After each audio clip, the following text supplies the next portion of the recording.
നമുക്കിഷ്ടമില്ലാത്ത ആളുകളെ ഏത് തരത്തിൽ ചിത്രീകരിക്കാനും, ഏത് വലിയ കഥകളിലൂടെ അപകീർത്തിപ്പെടുത്താനും, ഏത് തരത്തിലും അവരെ ഇല്ലാതാക്കാൻ ശ്രമിക്കുന്ന ഒരു കാലത്താണ്.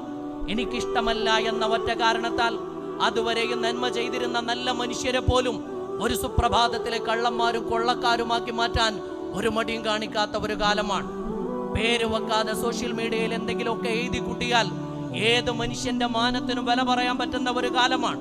അനോണിമസ് ആയിട്ട് ആരെപ്പറ്റി എന്തും എഴുതാൻ വേണ്ടി പറ്റുന്ന രാവിലെയാകുമ്പോ ഏത് മനുഷ്യന്റെ മാനത്തിന് വില പറയാൻ പറ്റുന്ന തരത്തിൽ ആധുനിക സാങ്കേതിക വിദ്യ വലിയ സൗകര്യങ്ങൾ തന്നപ്പോ ആ സൗകര്യങ്ങൾ ഉപയോഗപ്പെടുത്തുന്ന ആളുകൾ ഗൗരവപൂർണമായിട്ട് ആലോചിക്കേണ്ടതുണ്ട്.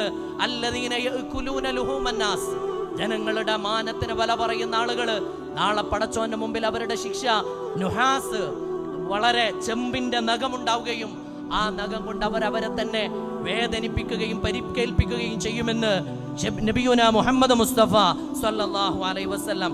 ഇത്ര വലിയ കാഴ്ചകൾ കണ്ടിട്ടാണ് മെഹറാജിന്റെ രാവിലെ അല്ലാഹുവിന്റെ റസൂൽ തിരിച്ചു വരുന്നത്. തിരിച്ചു വന്ന് മക്കക്കാരോട് ഈ സംഭവം പറഞ്ഞപ്പോ